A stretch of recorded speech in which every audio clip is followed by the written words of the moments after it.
Ladies and gentlemen, let's begin. Thanks so much for joining us today. My name is Carolina Kirby-Lucier. I will be your moderator, and I will be introducing you to your panel of experts. Today we're going to talk about actionable strategies to protect your small business. Many small to medium-sized businesses think that they are not the target for cyber attacks, and in reality, this is different. So let's begin.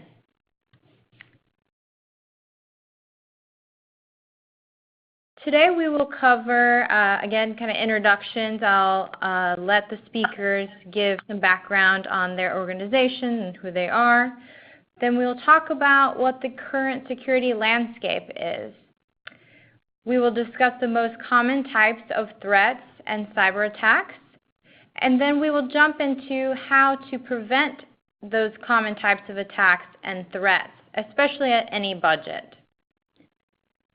Also, why and how you would engage with vendors. Perhaps you need to outsource some help and get some assistance from outside parties.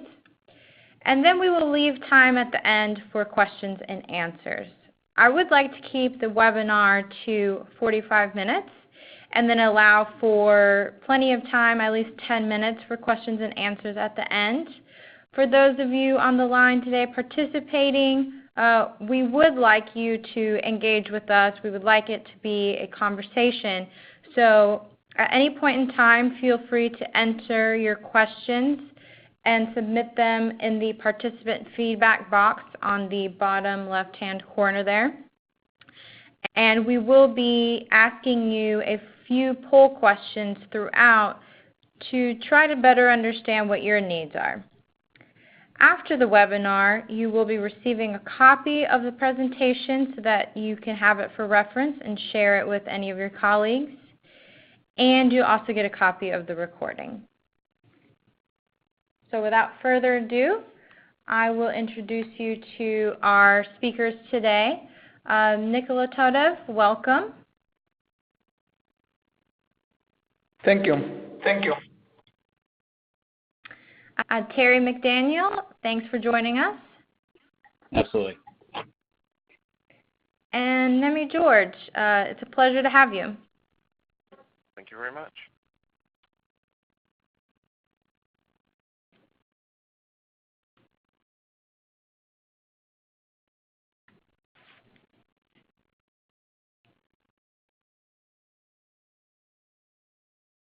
Hello, everyone. My name is Nicole. I'm a head of information security at OnRamp. OnRamp is a light edge company, and we offer high trust SaaS 18 SOC 2 and PCI DSS certified data center facilities, as well as skill, expertise, and proficiency in delivering secure hosting solutions, as well such that are compliant to the current industry standards. Together, OnRamp and LightEdge operate 7 enterprise class data centers and are considered a trusted partner specialized in providing secure cloud computing, co-location services, disaster recovery, and managed hosting. I'm happy to be at this panel and to introduce the topics of the day.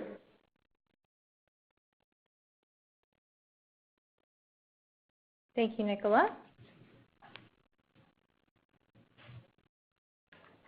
Hi, I'm Terry McDaniel. I'm with Source Power and Gas. Source Power and Gas is a retail energy company that provides mainly broker-led, but is C&I-based or commercial industrial-based energy provider. So my background, I've got 15 plus years of corporate experience, with retail energy being the majority of those years. We've implemented cybersecurity posturing with Source Power and Gas as a child company to an Australian parent. So we have some unique attacking that has happened to us, so we've been able to overcome that. Well, we look forward to you sharing your insights.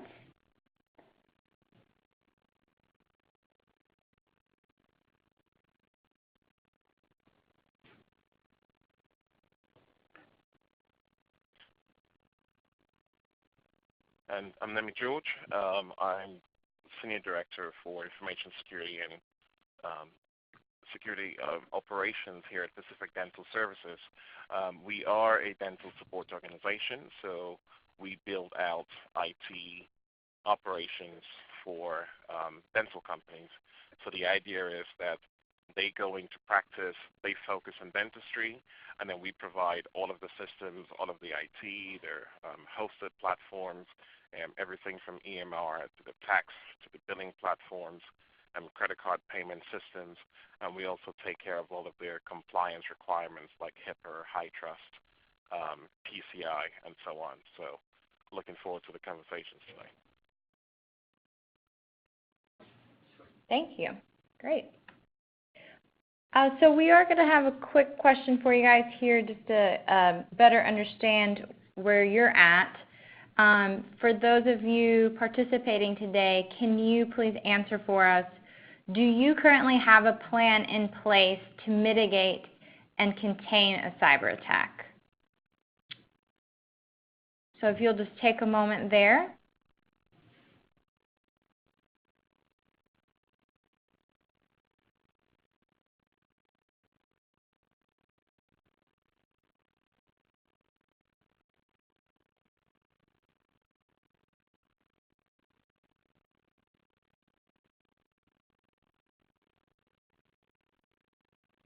Okay, so it looks like most people have some sort of plan, but it has not yet been tested.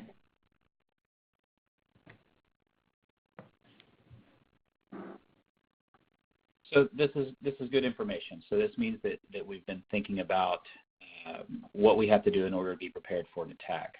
So we could spend days talking about everything that's needed in order to successfully prevent attacks and recover from those attacks. But really what it starts with is a plan, right? So the plan, that is probably the single most important item, as it gives you a manual of how you will handle everything from your policy and training to responses and communication in the event of any kind of an incident. To form a plan, really, there's a couple of things you need to start with, and that's first is what are the attackers trying to get at, which is your data, and we'll talk about asset classification later in this webinar. The second is who, and the third is how. So if you see this slide here, 50% of all cyber attacks are targeting small business. Keep in mind that large businesses have already invested in advanced security measures, and that leaves small businesses as easier targets.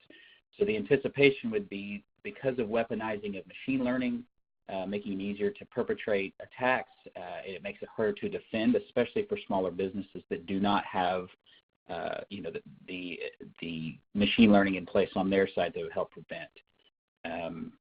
Cloud-based computing is giving you really a 24-hour ability of attack. You don't even have to purchase the on-site assets anymore to perpetrate an attack. So the next question is who's behind these breaches? So, our outsiders is 73% of the attackers are outsiders outside of the organization. 28% involve internal actors, 2% involved partners, which would be your vendors, if you think about, or if you know about what happened with Target and an outside HVAC vendor is what caused their POS to be and their customer data to be attacked and exfiltrated. And then you have the 2% that are multiple parties, and I call this everybody's out to get you, right? 50% of these breaches are carried out by organized criminals, and 12% are carried out by nation-state or state affiliates. Now, that leaves quite a bit that are really kind of a mixed bag of the kid in the basement trying to get bragging rights, activists, things like that are going after data for whatever reason. We're also seeing an increase in, especially with higher-end computing, we're seeing attackers that are attempting to go after your systems, not even for data, but really for processing power. So you have those situations as well. There's nearly a 30% chance of recurring material breach over the next 2 years. And some of the leaders in cybersecurity are really worried about the machine learning increases, the weaponizing of machine learning. That's becoming a very scary target or scary topic for everyone. So, and then the average cost of a total breach today is $3.86 million. So some of the things that you have to watch out for is even if your data, you think, well, my data is not worth that much, it's, I wouldn't lose $3.8 million. I don't have $3.8 million worth of data. Well, you have to remember that a lot of this is government fines. You have your cost of reputation, which is really hard to nail down what that exactly would be. You have lawsuits from customers. You have profit loss. You also have cash flow issues, which is things that could end up being interest off of borrowed money because you're having to extend your loan out a little bit further. So things that you have to keep in mind in that situation. So the question, let's go back to what is a cyber threat, right? So this is a possibility of a malicious attempt to damage or disrupt a computer network. So this is anybody that's trying to get access to your system, whether it's to exfiltrate data, steal data, access files for your IP, things like that. Some of the types of cyber threats that we're looking at or that we're dealing with is your external threats such as social engineering, and we'll talk a little bit about what individual items roll up under these. You also have insider threats, employees that we've seen employees maliciously selling credentials. You also have angry employees that are trying to get back at a company or trying to take information in order to go to their next job, things like that.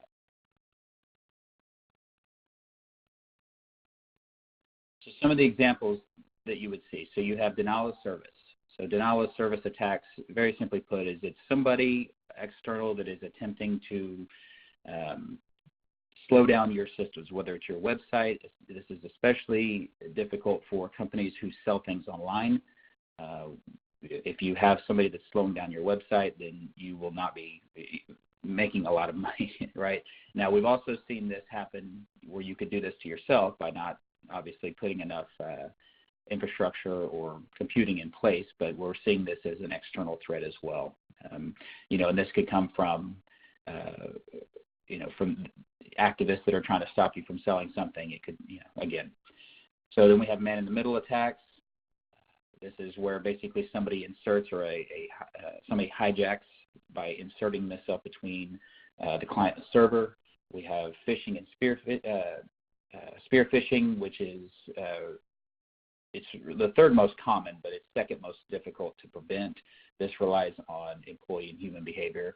If you think about emails that come in to employees, and you'll see some lists here, the birthday attacks, the malware attacks, emails coming in pretending to be somebody that they're not. We're seeing this a lot in our organization where our CEO is emailing our CFO asking him to wire money. What the hacker does not understand is the fact that our CEO sits the office right next to our CFO. And so obviously that's not going to work. But in many organizations, especially very large or geographically distributed organizations, that does tend to work.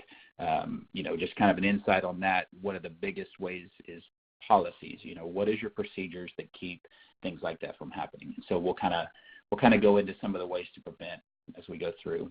You have password attacks. You have SQL injection attacks. You have emails that come in with malware. You have thumb drives that are left in public places, and people just cannot seem to keep themselves from plugging that thumb drive into their computer to see what's on it. And a lot of on the external, these mass emails and social engineering attacks, really training and access controls can help stop these. That's a really good first line of defense.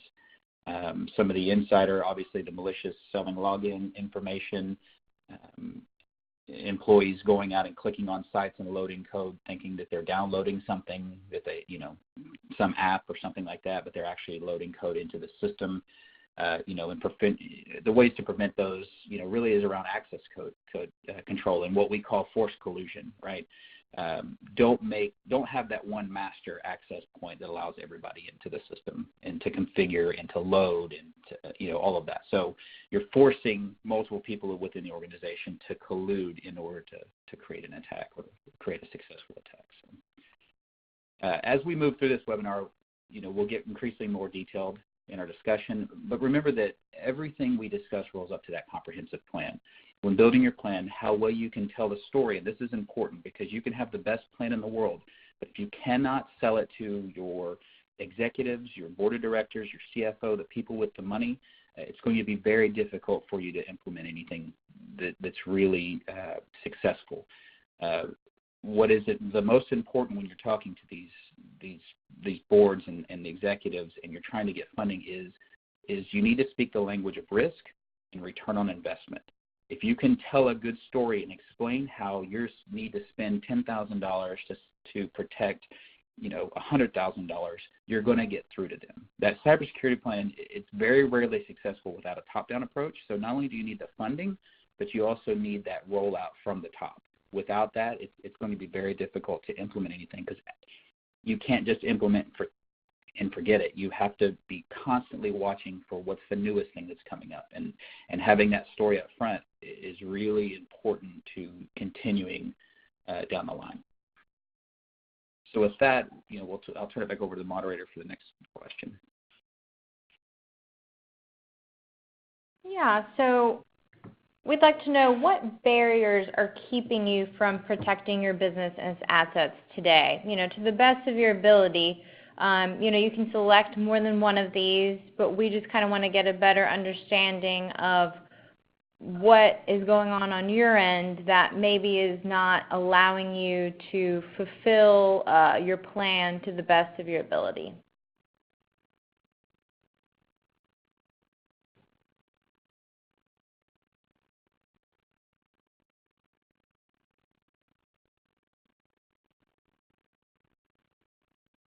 And again, you can select more than one if you'd like.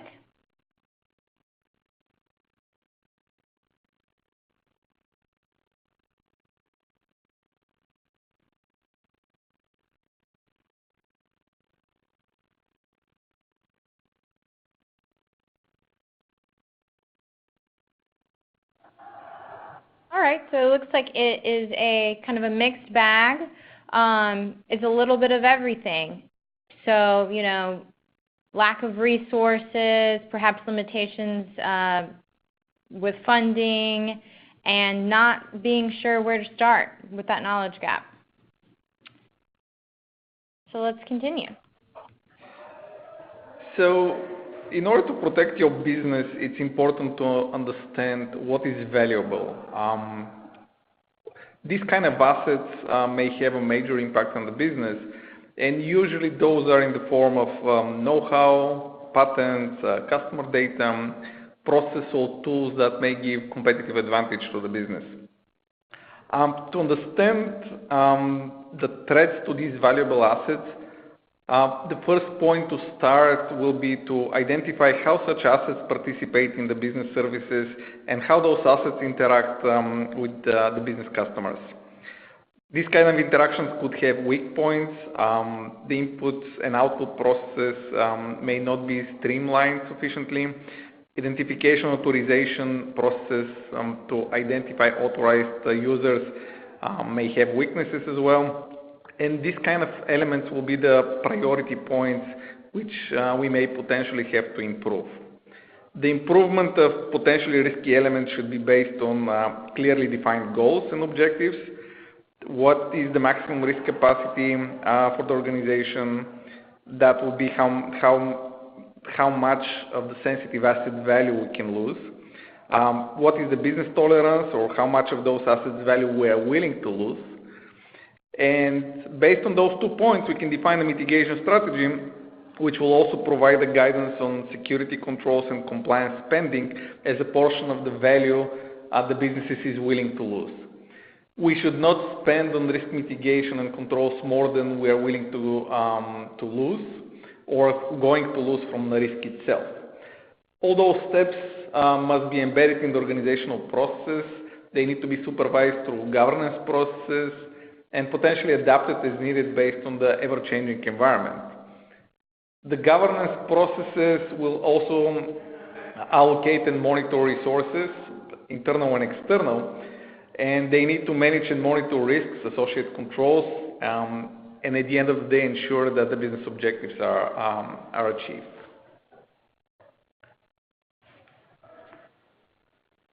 Going back to the poll, we saw that there is a mixed bag of results, but if you haven't identified and classified your assets, you need to seriously reconsider the approach that you have taken. Asset classification is a process to identify all the assets which, if unavailable, if compromised to the level of not being trustworthy or disclosed to unauthorized parties, could impact in a negative manner the company objectives, the reputation, financial or the legal situation. Asset classification usually is based on translated monetary impact. For example, if I lose an asset A, my losses could be up to X amount of dollars. Common classification type will be public assets, those that we willingly disclose and they have no impact on the business. Private or restricted assets, which may have some impact from loss. We have confidential assets, which usually have a major impact on the business. And then we have highly confidential or secret assets, where if those assets get compromised, we may have to close the business.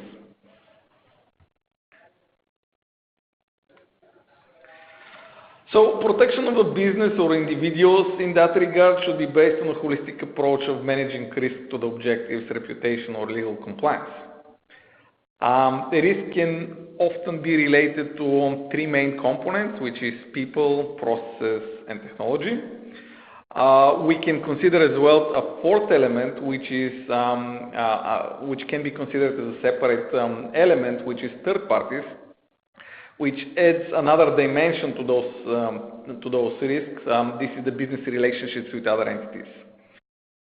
To manage all those elements and risk associated with them, we devise a security program where we try to define a minimum level of capabilities or behavior of each of those risks elements to achieve the desired level of protection.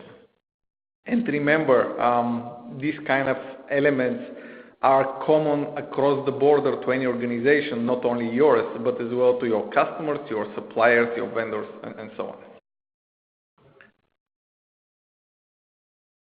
If we start looking at the first element, which is people, people are the biggest risk as well, the biggest assets for any security program.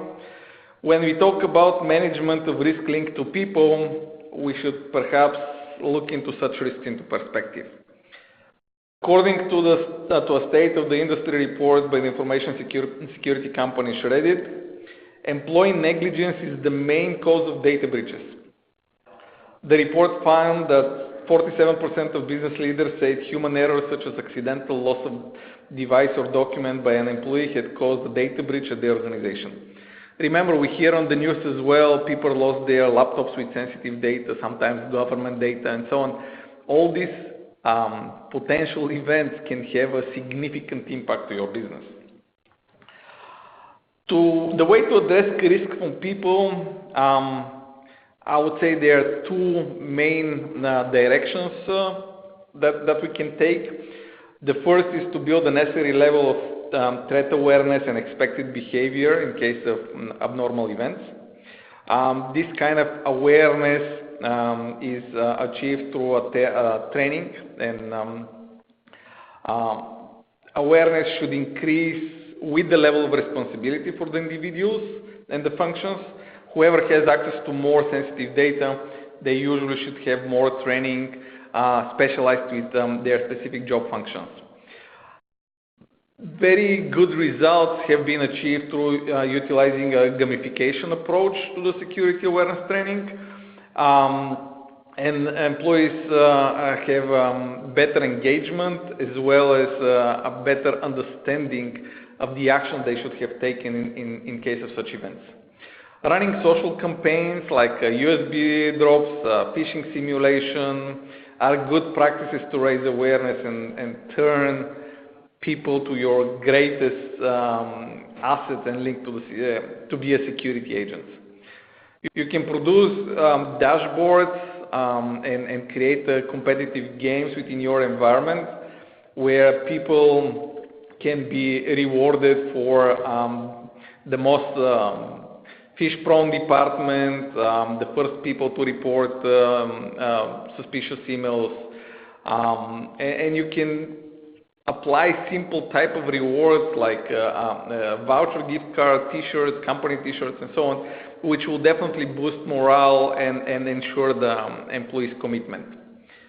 Together with training, the second approach, the second direction to address people threats would be to apply controls where we're able to both manage the identities and the access level of users. Based on the principles like minimal privileges, you can definitely reduce the risk of unintentional access or disclosure of sensitive data, as well as to ensure accountability and provide some level of protection.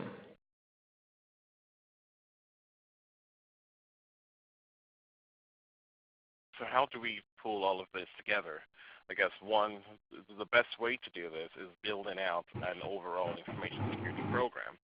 So an information security program, as Nicholas says, really forms the minimum entry level when you're looking at how to protect your organization. There are a number of programs out there. There's the SANS Top 10, Top 20, ISO 27001. For heavily regulated environments, they tend to prefer things like NIST or HITRUST. But whatever program you choose, a lot of them really try to achieve the same thing. It starts with making sure that your organization has top-down buy-in. It makes sure that everyone has a clear identification of roles and responsibilities. You need to understand what your key assets are, and then based on the key assets and the risk of those, the risk to those assets, you come up with a minimum benchmark for protecting those assets. So that's essentially what you need to do. Now, the three parts of the program, people, obviously, we've talked about that. Processes are really important, and technology. A lot of companies gravitate towards technology because, they feel you can throw money at a problem and suddenly the problem goes away. But in some cases, focusing on the people and focusing on your process are actually more effective ways of building out your security program. And that leads to the third point in the slide, which is creating a security scorecard. There's several scorecards out there, right? There's some simple dashboards you can use. ISO 27001 and 27002 refer to something called the measurement of effectiveness. So when you're bringing in control, for instance, if you have a company where your people are more fish prone, and then you go through a series of educational programs, how do you confirm after, say, 1 year that your people are less fish prone from when they started, rather than just throwing in more training, after the other? How do you stop to check that you're actually getting the desired results before you invest more money? Because after all, the whole point of an information security program is risk-based. So if you're not reducing your risk, then you don't want to carry on investing without getting any value for money. And finally, the other thing just to mention before we move ahead here is building a program simply for compliance doesn't make you secure. A lot of companies have invested a lot of money, a lot of resource in building out a compliance program because the regulators have asked them to do it. And then it becomes a box-ticking exercise. When the auditors come in, you take them to the one department that has a clear desk policy in place. You take them to the one group that has secure passwords. So the auditors are getting a very skewed view of your environment. And yes, you may achieve the certification, but it doesn't make you any secure. So that's something to be aware of. So we talked about process and procedures. Again, there's so many out there. Depending on your organization, you don't want to have too many that it becomes impossible to manage, but you want a practical list. Some of the ones we have here, things like data classification. Again, going back to your data, if you don't know the value of your data, then you're not able to classify it. And if you cannot do those two, then you simply can't protect it. DLP, data leak prevention. Some organizations are stronger in this than others. Some are mandated by law to do this, and others just do it as a nice to have. Acceptable use policy.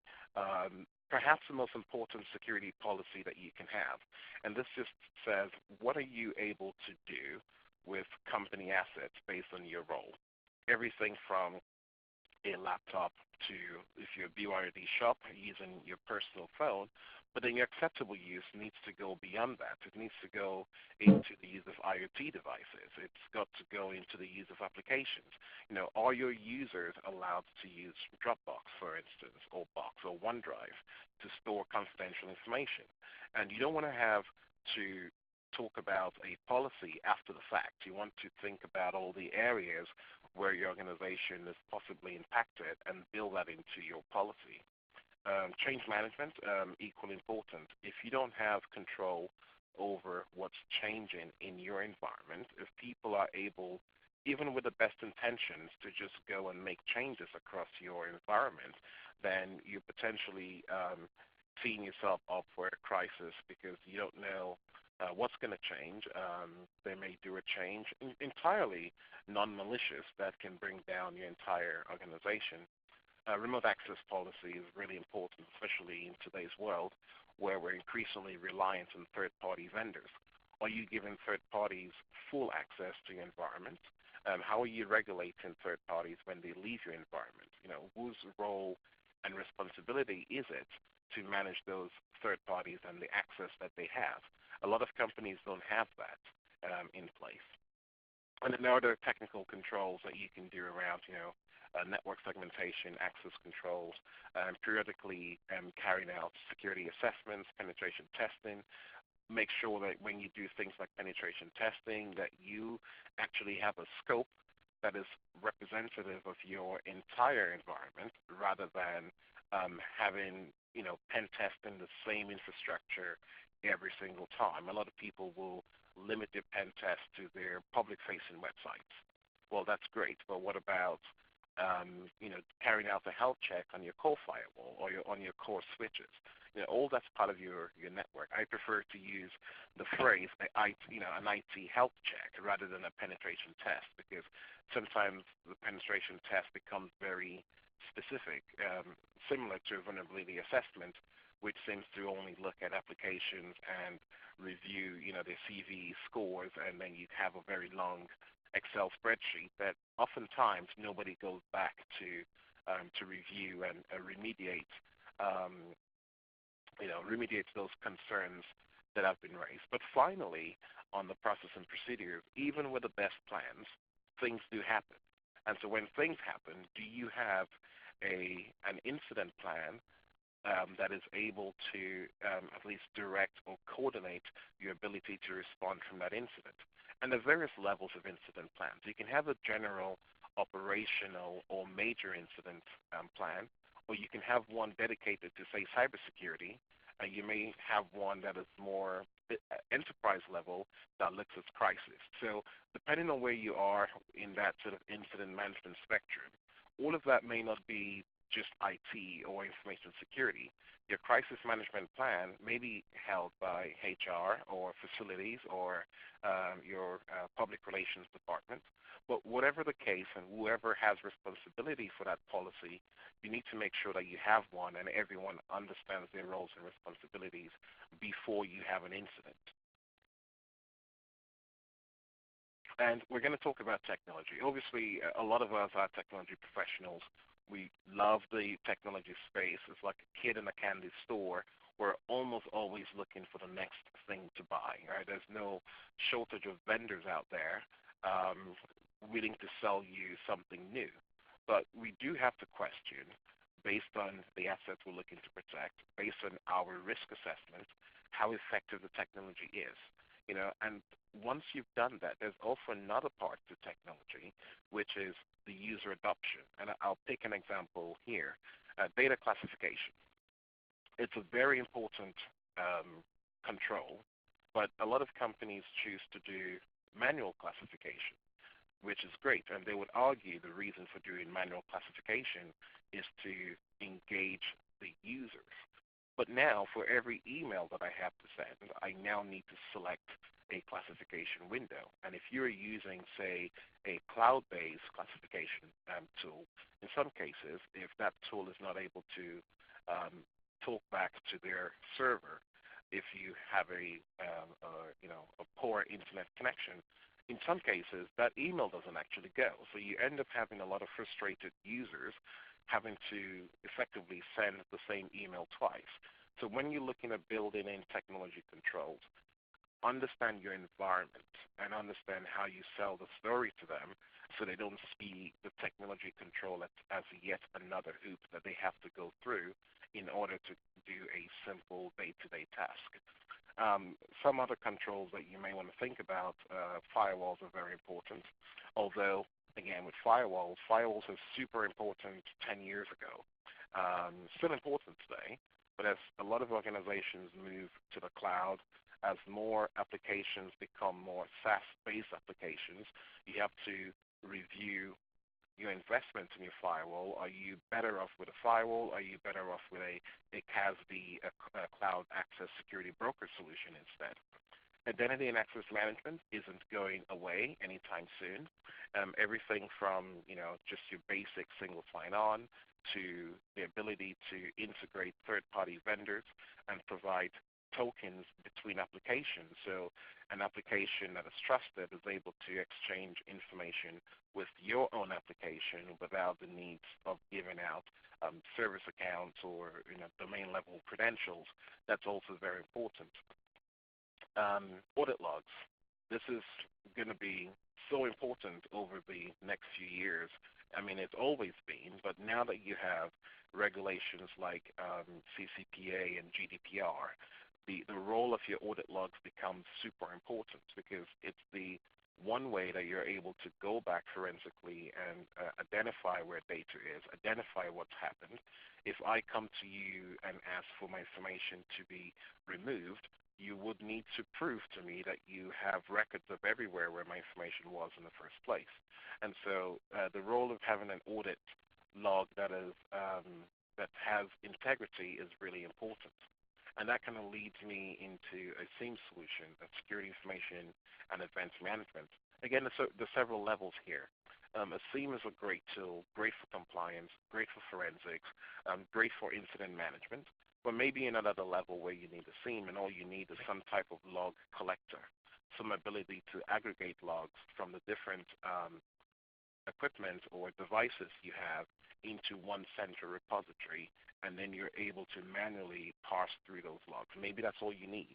But you do need something that gives you the ability to go through all of the logs that you collect, and you're able to do some type of trend analysis or correlation over time, and if possible in real time, so you can see if you have threats that are you're exposed to as an organization.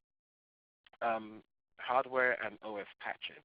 I think outside of compromised credentials, patching is maybe the number one thing that we all kind of talk about, but very few companies do.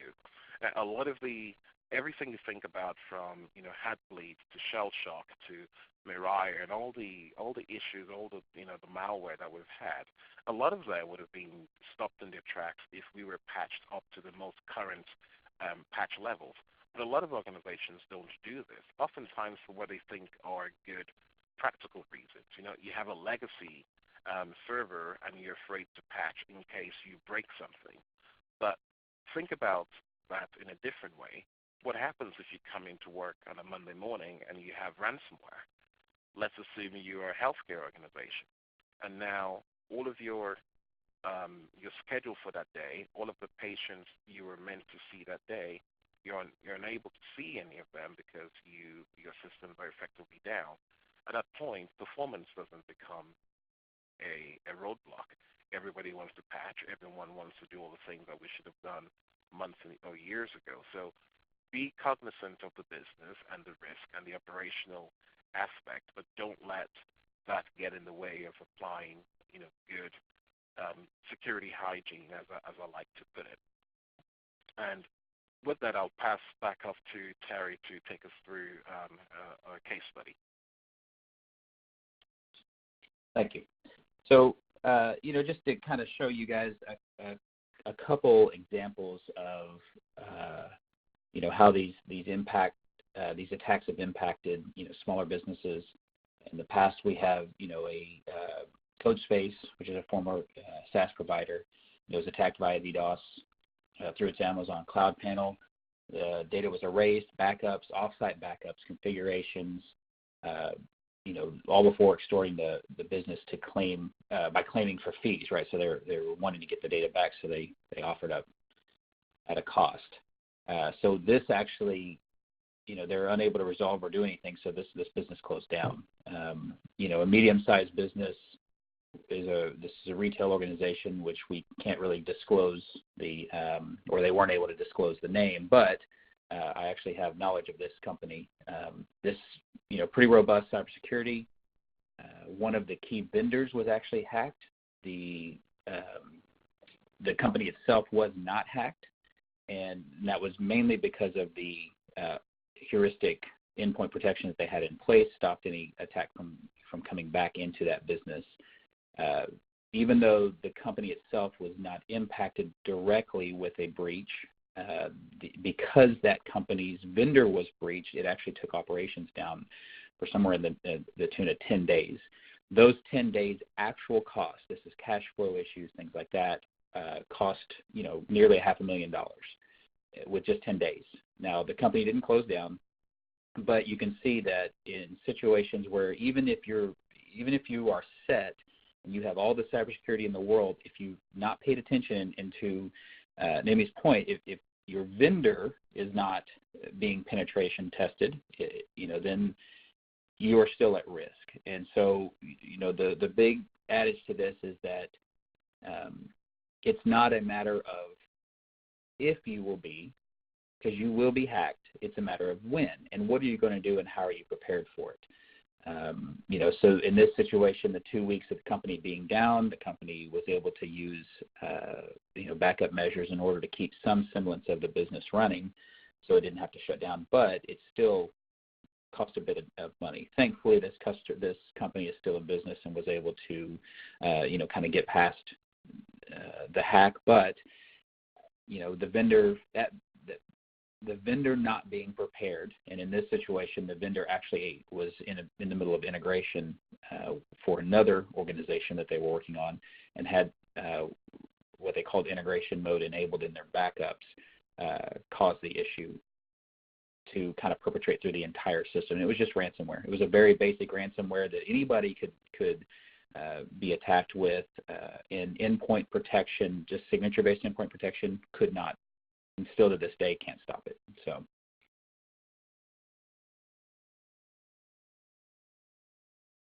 Thanks, Terry. And just to wrap up, we'll just talk a little about vendors. So vendors are a key part of every organization. Gone are those days where you have the big, large firms that do everything. The big firms are outsourcing everything, and if you are a small, medium business, then it's very unlikely that you're going to have a 24/7 security operations center. Very unlikely that you're going to do everything you need internally yourself. So we see a lot of managed service providers, a lot of outsourcing, especially in the SMB marketplace. But what are we doing to protect our vendors? And if recent news is anything to go by, we're seeing a lot of attacks coming by way of the vendors rather than directly aimed at those companies. So the first thing that I like to say here is know what vendors are coming in. That's the first thing. How many organizations have a central register that tracks every vendor that comes in? And then the second thing is then know what data you're sharing with these vendors. In my organization, for instance, we introduced something we call the Data Sharing and Safeguard Agreement. And we took it a step extra by building it into a contract request form. And so when you go to legal to request the paperwork for a new vendor, you will be filling out security questions. And they're really basic because we don't want to scare people at that first point of contact. And we ask questions like, is any data going to be shared?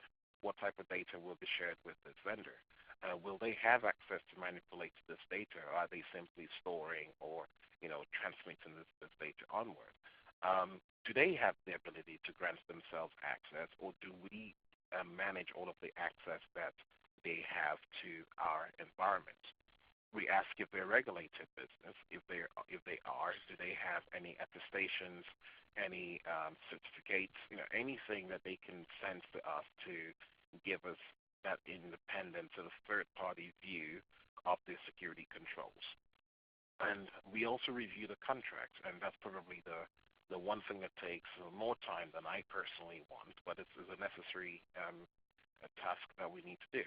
So we go through the contracts. We look at everything from liability to indemnity to the right for us to audit and all of those things, and we make sure that we put in our standard language as much as possible to protect our business in the event of a security issue or incident or a breach or whatever the case may be. So again, you want to trust but verify. So you want to go through their core processes, things like the information security policy. You want to see what their breach notification is. You want to make sure that their incident management process ties into your incident management process. You want to make sure that they are aware of your change management gates and they're not going off and making changes that impact your customers without the knowledge of your change advisory board. Now, this is increasingly difficult today in a SaaS or cloud world where a lot of the vendors provide an update that affects all of their customers at the same time. But even in cases like that, they should at least notify you, say, 10 days prior to that change, depending on what your SLAs are with them. The other thing is, if this is a critical vendor, then are you sure that they will be available?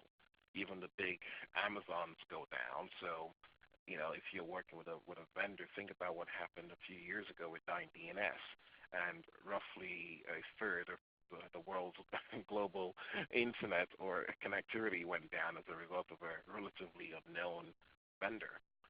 They need to understand your business goals. They need to be in sync with your business objectives. For instance, if you are let's say you are a tax business, you do tax accounting, that sort of thing, then you don't want a vendor carrying out a major software upgrade in tax season. Because what happens if it goes wrong? And then the one time of the year when you are counting on to do your business becomes a washout because your vendor carried out an update that didn't go well. So understanding your business goals is critical for working with a vendor.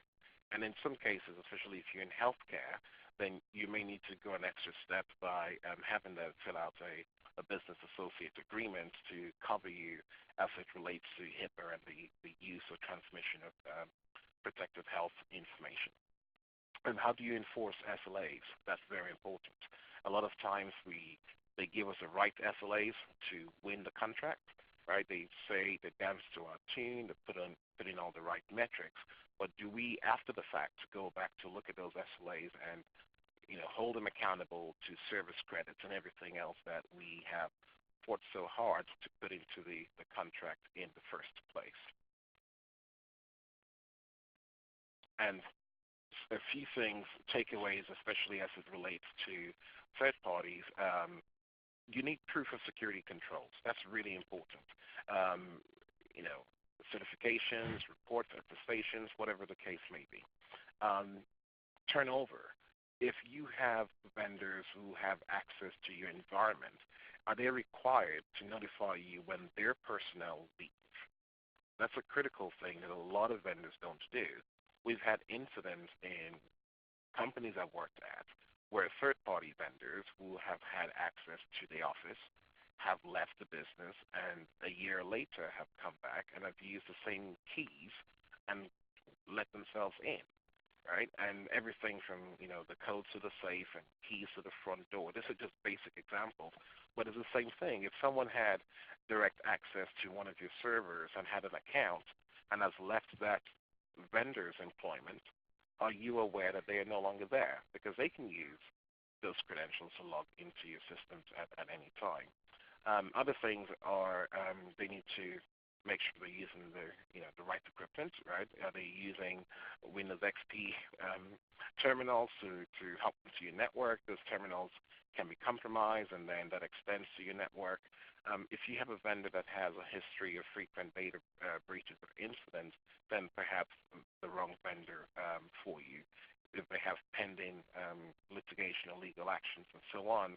And finally, if they don't have properly written policies, controls, the obligation to notify you in cases of breach, and generally their security health doesn't seem above board to you, then you should really consider whether or not you should be doing business with that vendor. Because ultimately, if they get breached, that extends to you, and you are accountable to your customers. Right? You may have the insurance, you may have the indemnity to cover you, but ultimately you are liable to your customers in the event of a breach. So on that note, I'll turn this back to our facilitator to wrap this session up. Great. Thank you for all that information. Now I'd like to open it up for any questions that you may have. Feel free to enter them in the participant feedback box in the bottom left-hand corner.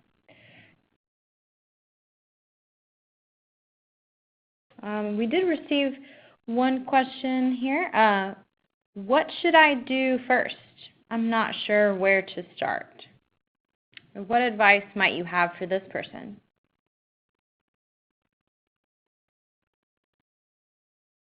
So this is Terry. I can take that. I think, kind of back to the beginning of this presentation, I think the first thing that you really need to do is come up with a plan. And the first three things is, what is the attacker trying to get? What is my data? Who would the attackers be? And how? And really going through scenarios, even the most ridiculous scenarios, right? So I know in our organization we have a parent company that is an Australian-based parent company. So normally you would think, and we're strictly a retailer, we don't have critical assets. So I would not think that a nation state would want to come after Source Power and Gas. However, when I went through the scenarios, even the most extreme and not obvious, almost preposterous, I start thinking about the fact that my parent company does have critical assets in Australia. So what would be the chances that a nation state would think that Source Power and Gas is the weak link to our parent company, come through us, through our federated server, and go up into the parent company and hack them? And when we started thinking on that level and started putting in safeguards against that kind of thing, that's when we actually did start seeing China and Romanian-based hackers attempting to get into our system. Now, they may have always been trying to get in, and we just didn't notice it, or then maybe they had started because of sophistication that we'd start putting in. But really understanding those three things: what's the data, who would come after it, and how would they get to that data? I think that's really the key, is starting that plan with those things in mind. Yeah, and I would second that. I completely agree with that. Knowing what you're looking to protect is the first thing, right? So you have a plan. The one thing I would add to what Terry said is, as part of building your plan, in today's world of GDPR and CCPA, and I mean every state now seems to be coming up with a new one every quarter, you do need to understand what things apply to you. So in the industry that you're in, are you subject to any of these regulations? Because it's one thing to have a data breach or a security incident that impacts your operation. It's a different thing, let's take CCPA, where you can be fined up to $7,500 per data record, so per device or whatever that breach is. So for a small, medium, and when we say small, medium, they put a threshold at 25,000 and 25. I think it's 25,000 and 50,000. So when you think about that, a lot of small, medium-sized industries will fall into that bracket. And so if you get breached and then now you've been hit with a double whammy of your business operation being impacted, you're being chased by the regulators with fines, and then there's potentially a customer civil suit that may come along. That is very difficult for a small company to get out of. So always know what rules, what regulations are you subject to, and then make sure that those are part of your plan from the get-go. And one more thing to add to what Terry and Nemi mentioned. Consider that not only data which is subject to regulation or what you consider PAI or financial or healthcare data, those are not the only types of data that should be considered valuable. You may have the most simplistic data ever. As long as your customer considers this data sensible and important, you need to protect it to the level that your customer requires and your business requires. Why? Because if they take their business away, again, what good happened there? And this is a very important point, because in today's world, majority of the topics that are discussed in regards to protection, they always have a context of some legal framework. But remember, simple things as coming and being able to attract the business and customers is as important as the regulations as well.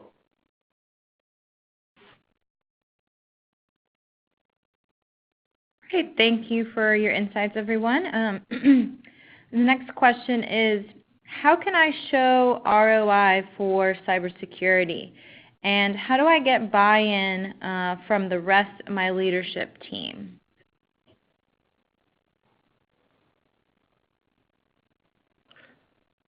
Yeah, maybe I'll start with that.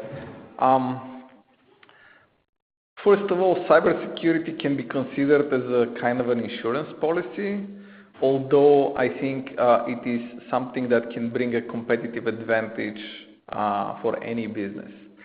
In order to show ROI, you can show this ROI through awareness improvements, to ability to address all kind of attacks and improvement that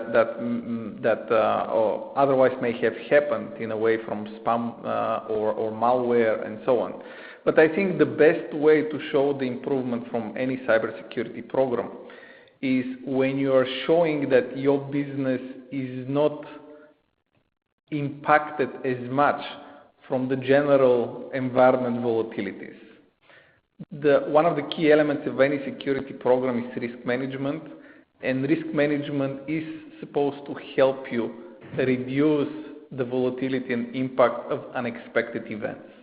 And as such, I think being able to achieve constantly and on target your business objective is the main items that will indicate the ROI that you are trying to gain.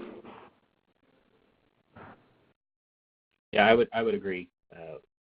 I think that in terms of risk, if you explain it in terms of risk, that's the most important thing, because you really, unless you've had a cybersecurity incident and you have actual costs that are associated with that, it's based on risk. And, in that situation, taking examples that we've given here, a couple of examples, there's plenty of case studies you can Google and find out, look up something that's in the range of, or the industry that you're in, whether it's healthcare or if it's retail or anything like that. You can see the figures that go along with it, and you can associate a dollar value to each. There's actually plenty of information on how much, even all the way down to a PII, is worth on the dark web, which gives value to that. And then look at concepts of, okay, if we were hacked, what is sitting out there that somebody would want to get to, and what would happen? Take them through a scenario. So in ROI, sometimes it's hard to give a number. Okay, I need to spend $10,000 and I'll protect $150,000. But that's assuming that something is probably going to happen or possibly going to happen.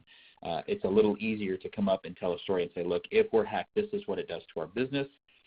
Therefore, our belief is that it's this much. And what I've done in my history is I've gotten with the business owners themselves, the operations people, and said, okay, how long would you be out of work if this were down? And then we can go to accounting and say, okay, accounting, if I don't have cash flow for 3 days, what is my interest on my loans? How much would that cost, right?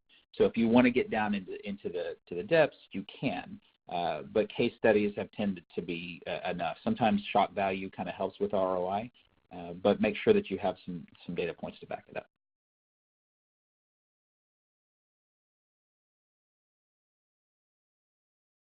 Those are all great points. Thank you guys for sharing. We're at the top of the hour. So is there anything else you would like to say before we wrap up?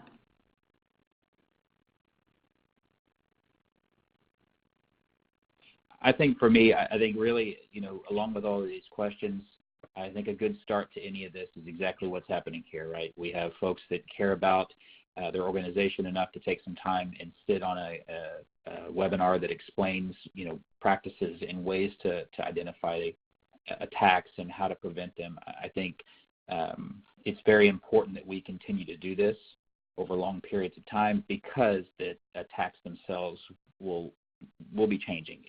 The attacks that we saw 5 years ago are not the same attacks that we're seeing now, and probably will not be the same attacks over the next couple of years. So thank everyone.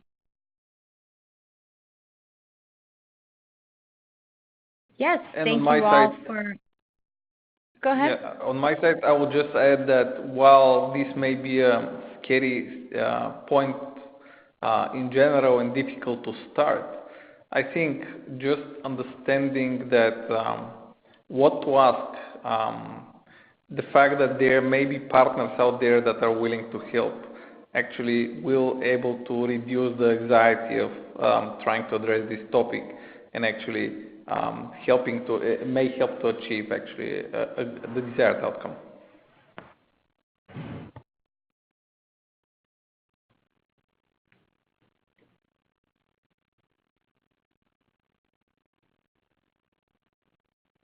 Well, I'd like to thank you all very much for joining us today. For everyone on the line who engaged with us and sat in, hopefully you've gotten some insights that you can take away and implement today. And thank you, speakers, for your knowledge and sharing information from your experience. And I will be following up with you via email, as I mentioned, with the recording and the presentation deck. The last slide here does have everyone's contact information in case you would like to reach out with any questions. And that wraps it up for today. Thanks again. Thank you.